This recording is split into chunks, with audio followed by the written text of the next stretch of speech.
Buenos días y bienvenidos a un programa más del podcast Liceísta, su podcast favorito en el cual hablamos sobre temas en general, temas variados, ambientado hacia toda la población, hacia todo el público básicamente, de cualquier edad, puede acceder a nuestra página web a poder escuchar todos estos podcasts. El tema de que hoy desarrollaremos es de la Segunda Guerra Mundial. Vamos a hablar sobre la geografía, sobre la historia y también lo vamos a relacionar con la economía y ciencias políticas, básicamente los cambios económicos y políticos que hubieron durante la Segunda Guerra Mundial. Hoy nos acompañan los especialistas Martín Spon y Bautista Iglesias Cornasani.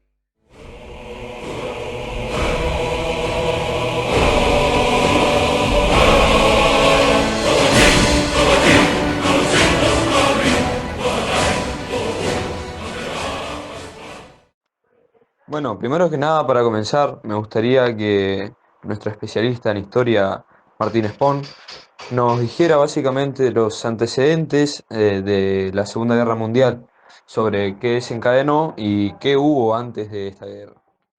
La Segunda Guerra Mundial fue el conflicto más importante de la historia de la humanidad.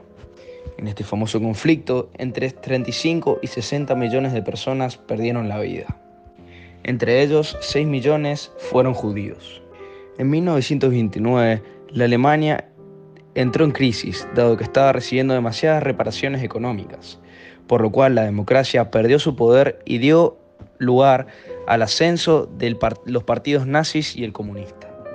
El 30 de enero de 1933, Adolf Hitler fue nombrado canciller tras unas elecciones democráticas, el cual pronto transformaría al país en una dictadura.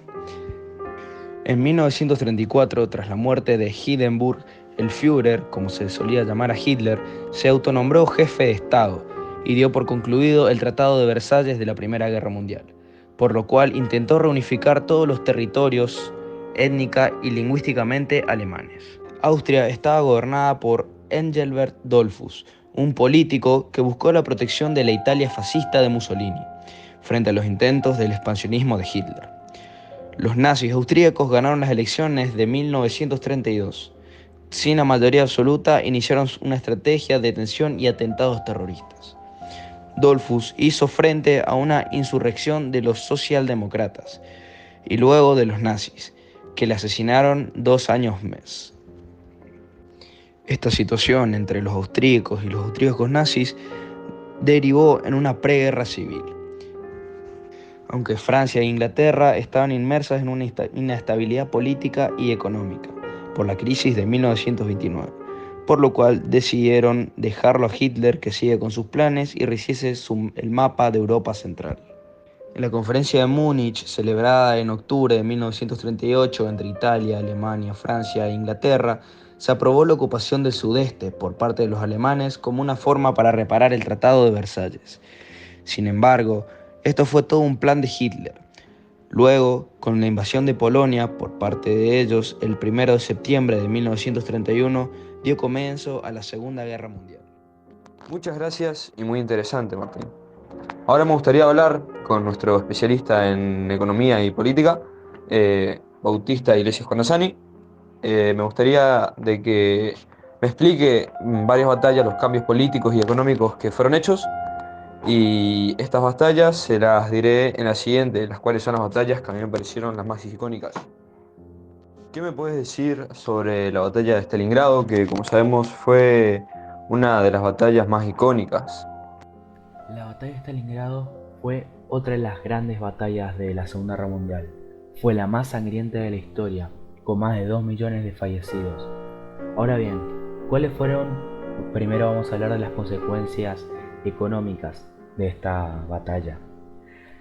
Esta batalla no tuvo grandes consecuencias económicas para la Unión Soviética, porque si bien antes de la guerra el gran polo industrial de la Unión Soviética se encontraba en Stalingrado, Leningrado, Moscú y Kiev, Stalin, cuando comenzó la invasión a la URSS en 1941, ordenó un traslado masivo de toda la maquinaria y la industria armamentística en general hacia la Siberia oriental, ya que era un lugar muy difícil de alcanzar para los alemanes.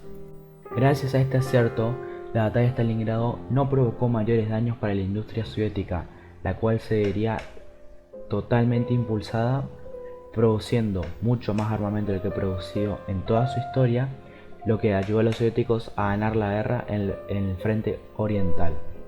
Por el lado de los alemanes fue un total fracaso económico, ya que invirtieron gran parte de sus soldados y recursos en tomar esta ciudad, ya que si bien uno de los motivos era político, ya que al tomar la ciudad con el nombre del líder soviético, la moral soviética se vería gravemente afectada, también estaba el objetivo económico de tomar esta ciudad, ya que significaba una entrada directa a los pozos petrolíferos del Cáucaso, recurso el cual estaba empezando a escasear entre las filas alemanes orientales.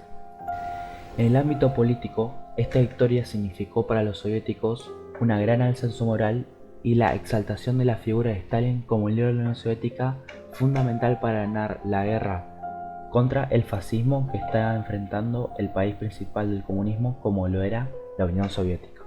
En el caso de Alemania, esta batalla primero se intentó, por algún modo de decir, endulzar esta derrota, ya que las grandes bajas que habían sufrido los alemanes iban a significar una gran caída de la imagen del Führer Adolf Hitler. También significó, al igual que la batalla de Normandía, que posteriormente vamos a hablar, el surgimiento de la crítica de varios de los mandos de alto rango de Hitler con sus estrategias militares, ya que este estaba empezando a priorizar más su imagen, las estrategias fabulosas en lugar de la eficiencia en el campo de batalla. Para finalizar con el podcast de hoy, me gustaría citar unas palabras que dijo el general alemán Erwin Rommel, el cual dice que un buen general no solo sabe encontrar el camino a la victoria, sino que también sabe cuando ésta es imposible. Espero que este podcast les haya gustado, espero de que pasen un gran día y también los esperamos en el próximo podcast y estén al tanto de nuestros canales. Hasta luego, que tengan un excelente día. Esto fue el podcast liceísta. Hasta luego.